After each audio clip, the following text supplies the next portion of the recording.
What's up, guys? Welcome to episode 4 of Vancouver Toon Talk. I'm your host, Nate Cavalli. And I'm your other host, Achini Alfredo, with extra super special sauce, Seamus O'Neill. We've got an insanely special guest today. He's one of our best friends. Heck, he was even in my wedding party. His name is Chris Buck from the Chris Buck Band. He's had 5 top 40 singles on Canadian Country Billboard, and he was nominated for a CCMA for his single, That's When You Know, which currently has over 5 million streams on Spotify. He took home the 2019 award for BCCMA Songwriter of the Year. He's been back and forth a lot between here and Nashville, writing for himself and many other artists. Can't wait to find out what's next, so stay tuned.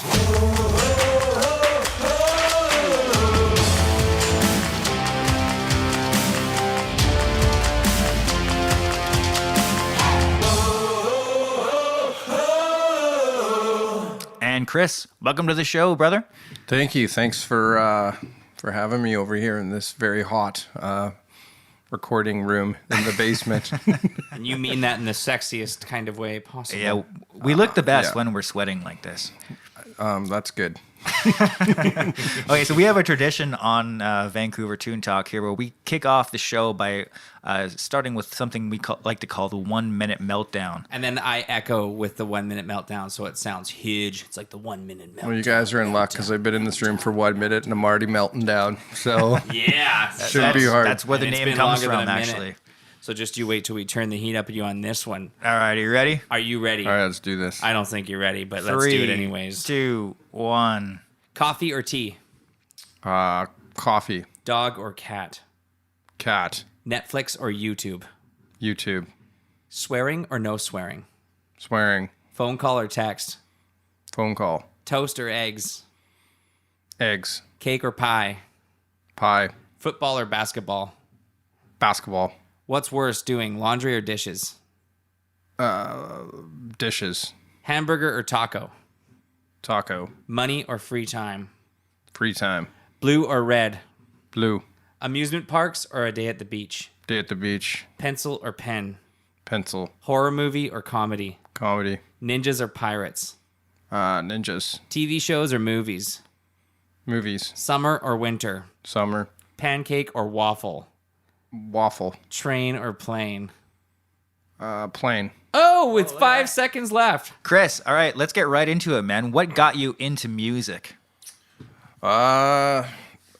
Years ago, one of my friend's moms actually ran a karaoke business, and I was really intrigued. I was like, oh, I like singing. Singing's fun. You know, I one night I started singing some country songs, and people were like, you got a really good country voice. And at the time, I was like, I don't know. Like, I used to sing Matchbox 20 and a bunch of like rock stuff, and I was like, oh, okay. And so I started singing some country music at karaoke and ended up winning a karaoke contest. And I was like, maybe I'll put a band together. And then eventually I formed a band years ago and started doing the cover band scene for, I guess, a while. Yeah. How old were you when you got into music for the first time?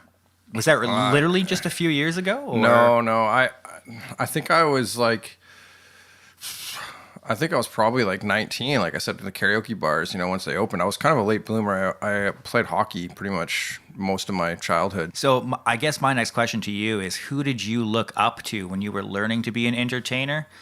Who did you look to, for on-stage lines or just how to act or... Matchbox 20. Maybe. Do you know what's funny, Rob though? Thomas Is is a beast. I remember sneaking in... Well, it's bad now, but sneaking into Roosters younger and watching Aaron Burchett up on stage, because that guy is I've always thought he's been a great entertainer, and I've told him that. Like, I remember seeing him and be like, dude, you really know how to work a crowd. Okay, so we touched on the Aaron Burchett thing. He inspired you as a performer.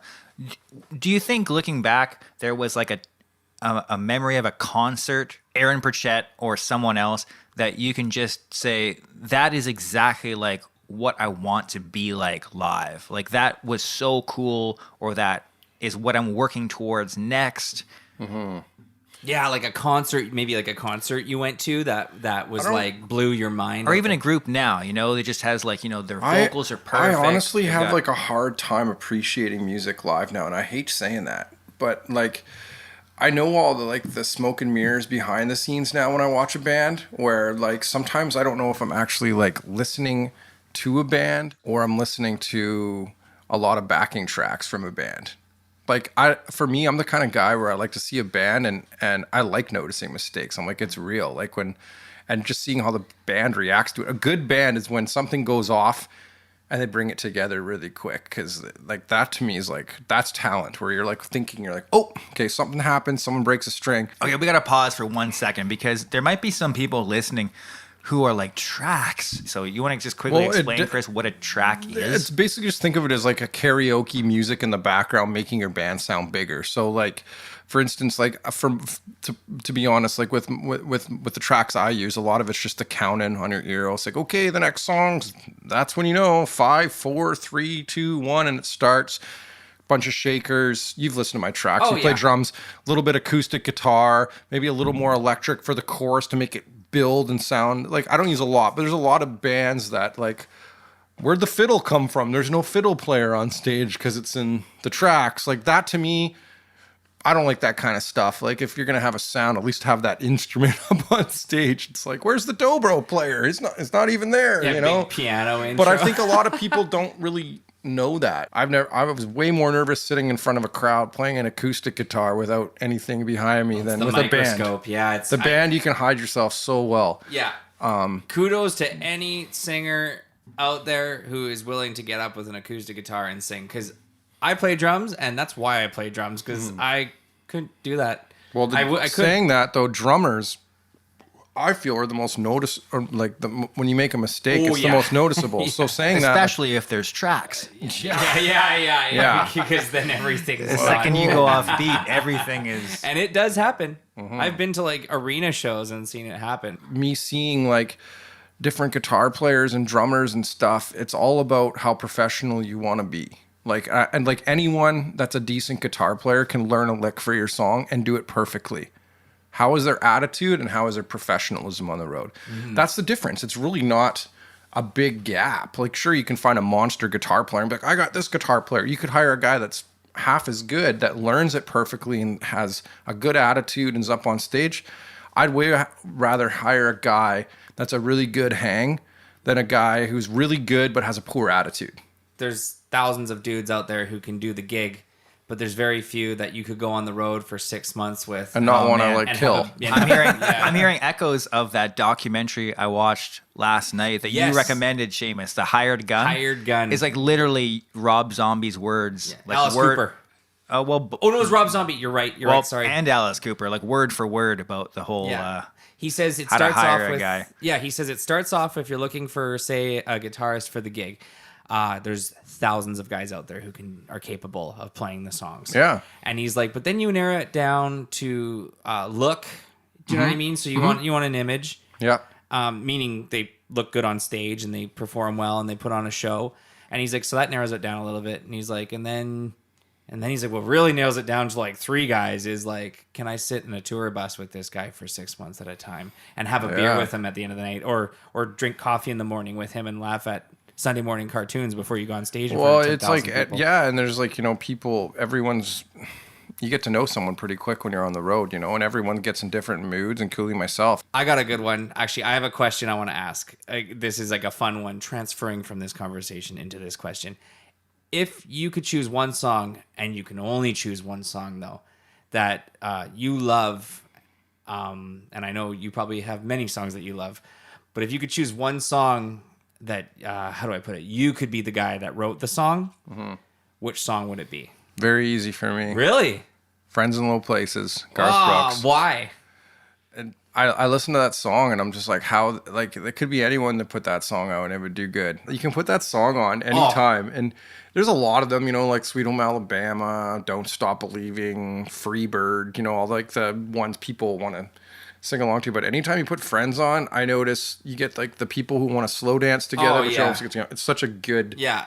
I remember that we would always get that reaction. Like it would start and I'm like, oh, a slow song. And then blame it all on my roots, and then everyone's like, oh, cool. They would hear the first 3 notes and they'd be like, oh my God, I love this song. Like, you're right on key too. I've had a talk with a couple really big artists. I'm not going to say their names, but like, they're always like, take the time and like work on the music. And I haven't put a song out in a year now. And everyone's like, when's your new songs coming out? When's your new songs coming out? And I'm like, I don't want to put anything out until people are like, wow, that's better than his last stuff. That's tough to do. Like, it's easier than said than done when people are like, Chris, man, you wrote that song. Why aren't you writing any more hit songs like that? And Nate, I know you're a writer too. It's like, you sometimes have to write like 100 songs to find one where you're like 100%. Where you're like, wow. We've had this talk before. When you start writing, you think that once you write one really good one, that everyone kind of says, yeah, that's great. That everything you do after that is going to be good. You've figured it out. But as a writer, right after you write that no, not everything is going to be great after that. You have to put in the time still, and the best advice you always get is like, just write a whole bunch more. I think that's why one-hit wonders are a right, thing. But if you find something good, it's sometimes good to like come back to it and really work it and fine tune it too. There's like, that's the cool thing about songwriting. It's different every time. No write's ever the same. I've had a couple songs I put out and I'm like, oh, this song will do well, and it does nothing. I've had songs I put out to radio and I'm like, whatever, man, we'll just throw it out there for something to do, and it charts. So it's like, I really don't know. But there's, like I said, the odd time you get that song where you're like, yeah, this is good. It's undeniable, like they say, the undeniable song. And some artists only get won their whole career and stuff. I don't think I've had that one to change my life yet. Like, I'm striving for that. That's why I write songs. But, I'm going to keep writing until I get it. That's for sure. Didn't Garth Brooks kind of say something like that? I think he's so. Still striving, which is awesome. I think once you lose that, like I said, goes back to the passion. Once you lose that, the fire for it, it's like kind of over. Okay, so Chris, I want to hear from you because I know that you played with Seamus for a long time and still do occasionally. I want to know what the most embarrassing story is about Seamus on the road. Let's expose Let's him narrow it down to the top 50 here. Starting at number 50. All right, and let's keep it somewhat appropriate for our audience here. People don't want to hear appropriate. People hate appropriate.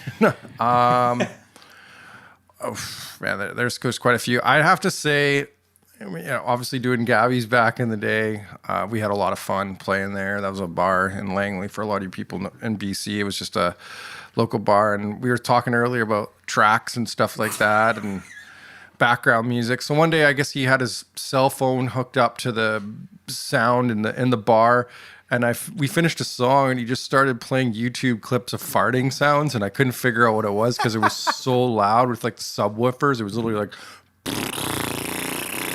And I'm looking around, and then I'm like, what in the world is that? What is that sound? I look back at Seamus, and he's like crying. He thinks it's the funniest thing ever. I'm trying to get him to like start a song. I'm like, dude, next song. And he couldn't pull it together.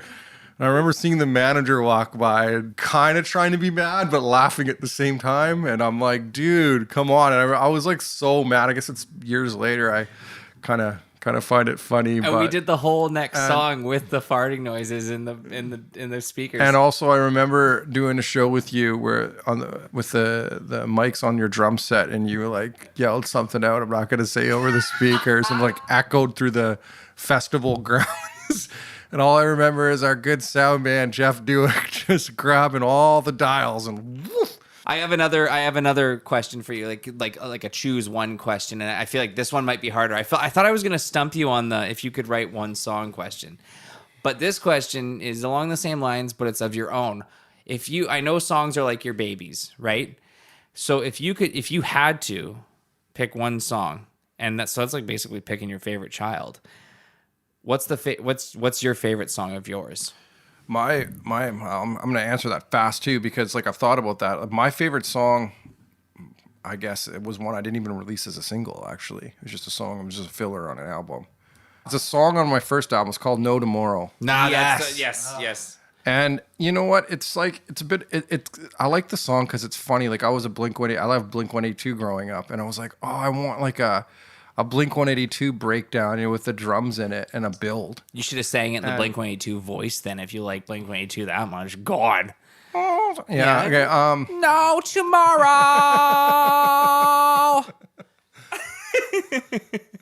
Something like that. But boom. Remake. I love people's reactions to it and being like, this certain song, like especially That's When You Know. Like I had wedding videos from all over the world being like, this, we chose this as our wedding song, and that's cool. Where I'm like, wow. All right, so we know we that you play guitar, Do you play any other instruments? I learned bass was my first instrument. I bought a bass guitar. I played in a church band. What about if you could play any other instrument like that you don't play? Which one would it be? I don't know. If I've had a few drinks, I always love playing drums. I just find them a lot of fun. Yeah. And I find I play better when I'm drinking. I probably don't, but I just feel like, man, I'm a killer drummer. And then sober, I'm like, oh, my rhythm's off. It's like, it's kind of, because I find like drumming's like a feel instrument, though. It really is, though. It's like a vibe. It's like you feel it. But obviously, professionally, having that, that the metronome and all that kind of stuff being on time is important. But I think drums are like my funnest, I guess, instrument to play, like if I wasn't playing guitar.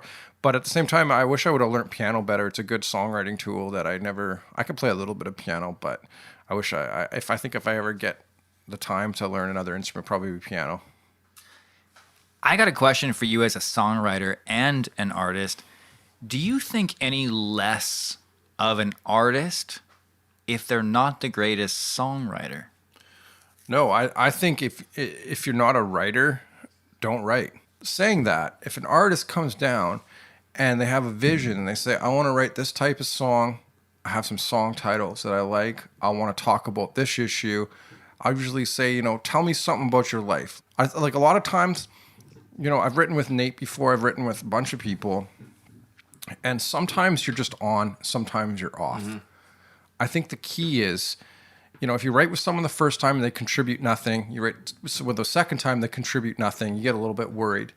If you write with someone one time and they're contributing lyrics or ideas, but they're not writing anything, but they're bringing some value to the write, that's a really, really good thing if they're bringing something there. But also, I've been in writes where I'm like, I'm having an off day and the ideas aren't flowing, but the guy across the room's on fire. And I'll be like, yep, that's awesome. That's cool. Yeah, I don't need to write every fire, word. right? I don't need to write everything. Like, and that's okay. It's okay. It's sometimes being a good writer, I think, is almost taking a step back and feeling the energy of the room and being like, I'm on today. I'm off today. This guy's on. This guy's off. But I think like being a great writer, you got to be very quick on your toes. Show up prepared. Show up with song titles. Show up with ideas. Show up with something. I got a question. Do you have a favorite bar or place in Nashville, or places? Everyone gravitates to Broadway. Broadway's a cool place. Okay, so that's Broadway. Like, Broadway's a more very like tourist. public... It's a tourist place. Oh yeah. It's fun. It's fun doing that. Robert's World on Broadway is a cool place. I like that. It's a little more old school, but I like it. But I'd say places there's a place called the Bourbon. It's on Printer's Alley. It's an old blues bar.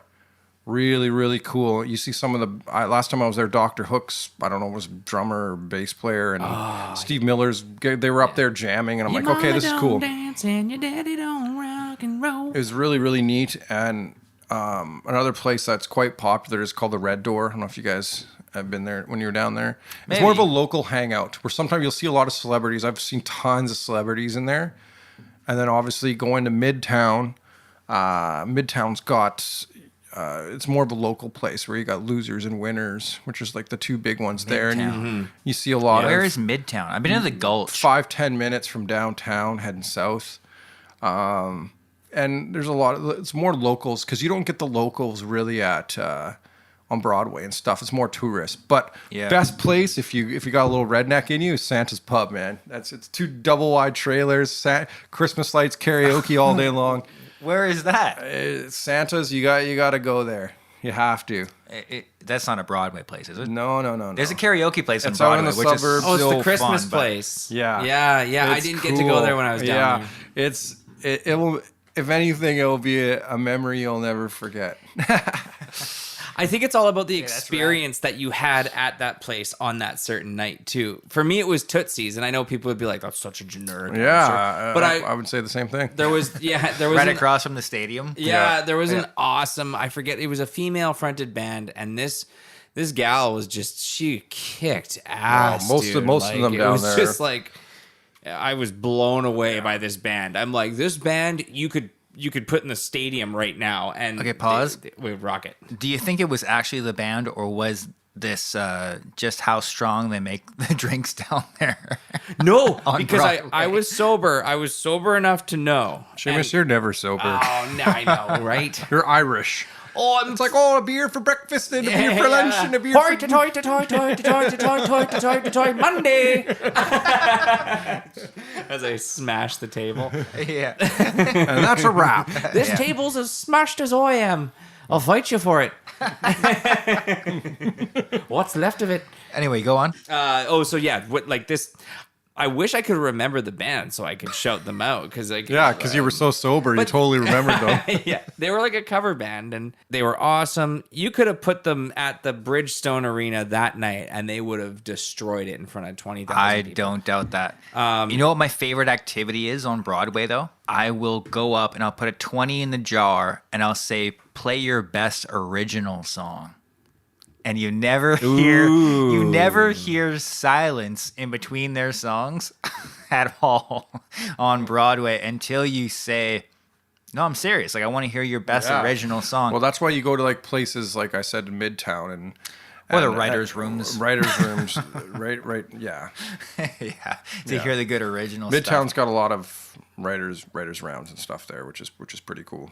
Yeah, the Great American Legion on Tuesday nights. Oh, okay. It's in East Nashville, and it's old school like cantina bands and old school country bands. Casey Musgraves jumped up there one night. Really? It's like. It's a little more of like the hippie kind of crowd, but that music right there, that blew me away. Was the Legion, and I was like, come on! And I went there with an artist named David James. I went there with Crystal from Sons of Daughters. Nice. A bunch of us have gone there, and Crystal actually told me about it, and man, that. Sitting there watching those bands go, that was something else, and that was very local, and that's what I like to see is like the real local music that you don't get to see as a tourist. If you could write with anyone, and it doesn't have to be someone huge. That's a good question. It could be someone you just admire. It could be your grandma for all that matters. Shane McAnally, like obviously you want to write with guys who've written many number ones just to pick up. I think it's more even if you don't write a good song, you may pick up some tips and some educational things. Like a lot of writers write different ways. I've written with guys who don't talk for 30 minutes and be like, I'm gonna go to the bathroom, and then they come back and they're like, here's the verse, write it down, and you're like, oh, he just did the whole verse in his head. Like there's just so many weird I've heard that I've heard a few times. The bathroom break is a big one. As for me, like people are like, oh, like do you drink when you write? You do it when you're sober? And I think, you know what? Just keep doing it. Keep doing it. Like, you know what it's like? You're like I said earlier, you just keep writing until that one song comes. And sometimes it comes at the craziest times, I've written songs where Absolutely. I've gone into writes where, like my last single that charted was Good Old Days. I wrote that with two local guys in Vancouver, not even in Nashville, just like, let's go write a song. My last charting song. I wrote with huge writers for months. Right. And that song charts. So like you just don't know. Like it's just weird. Like, and sometimes like you write a song in 15 minutes and you're like, wow, that was quick. And sometimes you spend 5 days on it. I've asked a lot of people when I wrote a lot of crappy songs, hey, can you review this and tell me what you think of this song, what I need to improve?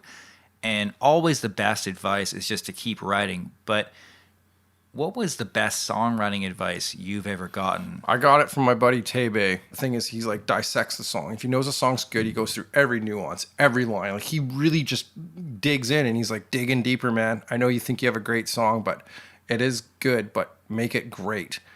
And I'm like, what does he mean by that? And now, like when I'm done a song, I'll literally sit down by myself for an hour and go over, does that make sense? Does this flow right? Could this be sung differently? And you can literally dissect a song till it's like dead, man. But at the same time, that's the difference. It's that extra like, whoa, like taking that time just to take it to the next level. And then also, I'm curious, whose advice do you take? I mean, personally, like obviously, like people will tell you, keep rewriting. Mm-hmm. It's about rewriting. I've heard that a bunch of times from a lot of people who have a lot of songs on the radio. It's about rewriting, man. and you can rework your songs. You can put in more, pulled chords, more offbeat melodies with the vocal. But at the end of the day, like, who do you think really, like, you can trust? If you're feeling something from a song, then that's awesome. Like, I think that's what I'm always striving for, is like sad feeling, happy feeling. Like, what does the song make you feel? A lot of times people just like feel good songs. So they have the same lyrics, same things, because it makes them feel good. That's got to be worth something too. But, writing like that song that like impacts your life, like that's the goal, And again, like a lot of artists today don't write their own music because they can't connect with that. And there's nothing wrong with that. If they can sing the song and make it heartfelt to make it believable, that's a talent, I think too. I can't do that. Every song I've ever recorded, I've written on, and I get songs sent to me all the time, and they're great songs. But I actually have to picture myself singing that. Does it mean anything to me? Does it, and that's tough to do too, yeah. Okay, Chris, it's been so good having you on the show. Thanks for having me, guys. It was a lot of fun. We really appreciate your time. Just so that people out there know where to find you if they want to follow you on Instagram, Facebook, YouTube. Can you just plug yourself for Chris Buck Band, a second? Facebook, Instagram. Got a lot of funny stuff up on Instagram. Chris Buck Band, chrisbuckband.com if you want to grab some merch. And Twitter, all that stuff. Listen to music on Spotify, Apple, Amazon, all that, Google Play, all that fun stuff. I'm there. Listen to music. Send me a message. Let me know what you think. And we're going to end this interview and leave you with Chris's new favorite song.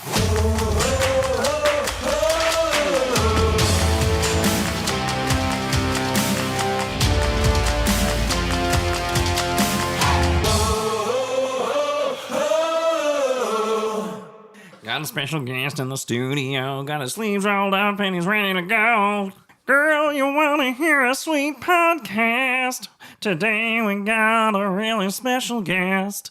Chris Buck from the Chris Buck Band. All of this is awesome. I gotta redo it. It's a good dude. We gotta stick with. It's gotta be like Brian today. I'll be Mark, you be Tom. Yeah. What does Mark sound like? He's kind of no, it's not. Love me here tonight. Like there's no.